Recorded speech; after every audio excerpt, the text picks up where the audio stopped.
Preview. You would think the Democrats would be on cloud nine. Donald Trump's favorability ratings are as low as anyone can remember there being for a sitting president. The Republicans failed to repeal and replace Obamacare. They are stumbling on tax reform. They won the special elections to replace Trump's cabinet's elections. But the margin of victory in these safe seats was small enough to be scary. According to the Cook Political Report, if Democrats turn out in the same numbers they did in the special elections, they will pick up 80 House seats in next year's elections. So, is the Democratic Party breaking out the champagne, or the party faithful celebrating and gloating over their rosy prospects for the future? Far from it. In the first 6 months of this year, Democrats have raised half the money Republicans have raised, and they even trail in small dollar giving. The split among Democrats in California has become so bitter that it made the front page of Thursday's New York Times. The problems are not confined to the West Coast. The split is evident in New York State and in other deep blue places. California is a warning for the National Party, the newspaper's headline blared. So, what are Democrats fighting about? Issues. Issues, yes, issues. For the first time in a long time, Democrats are having to confront in a serious way what they really stand for. If that surprises you, it's probably because you haven't been paying close attention. Other than Obamacare, Democrats haven't really had a new idea or a bold idea or anything you might even call an idea at all for, how long? I would say at least 40 years. 40 years ago, Jimmy Carter was president, and the one lasting thing he did was preside over the deregulation of our major regulatory agencies. That, of course, was a Republican idea. But party didn't matter. For the last 40 years, the policy agenda has been the Republican agenda: deregulation, privatization, entitlement reform, the flat tax, school vouchers, private Social Security accounts, free markets, free trade, etc. No matter which party was in power, that was what we implemented or what we argued about, both here and all over the Western world.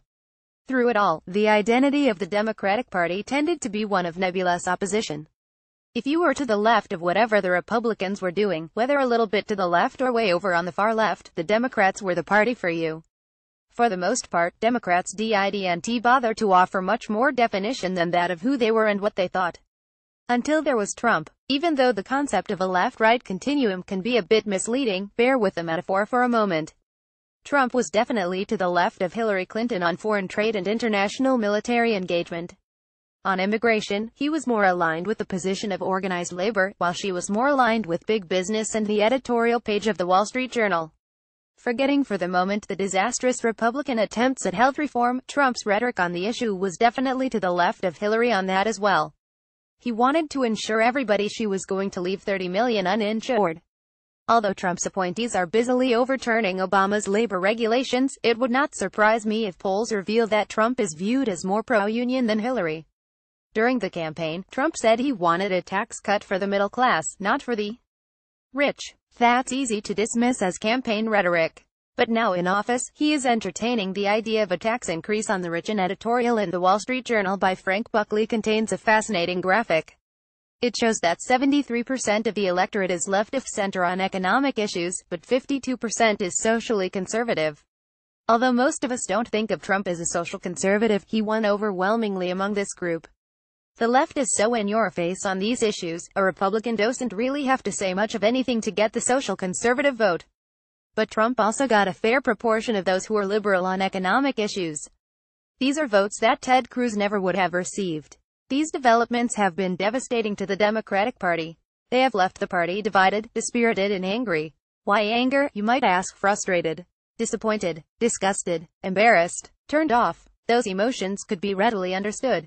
But what is producing so much anger among Democrats and among the liberal media? I suspect it's because Trump appears so simple and mercurial about it. His political positions seem to emerge off the cuff by Twitter or impromptu press conference or whim. Like the little girl who declared the emperor had no clothes, he appears to be discombobulating the body politic without any evidence of scheming or careful calculation. Then there is identity politics, which is what the Democrats have been all about for the past several decades. While Democrats were appealing to blacks as blacks, Hispanics as Hispanics, women as women, gays as gay, etc., Donald Trump was the first Republican in modern times to interject identity politics into a national election. It was the oldest form of identity politics in the history of elections, all over the world.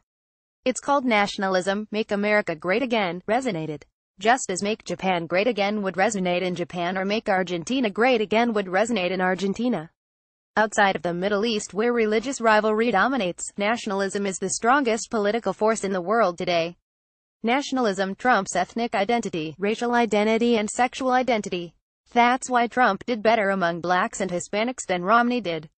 It's why he got more votes from white women than Hillary did. It's why the Democrats are in trouble going forward, despite the continuing missteps by Republicans in the White House and on Capitol Hill.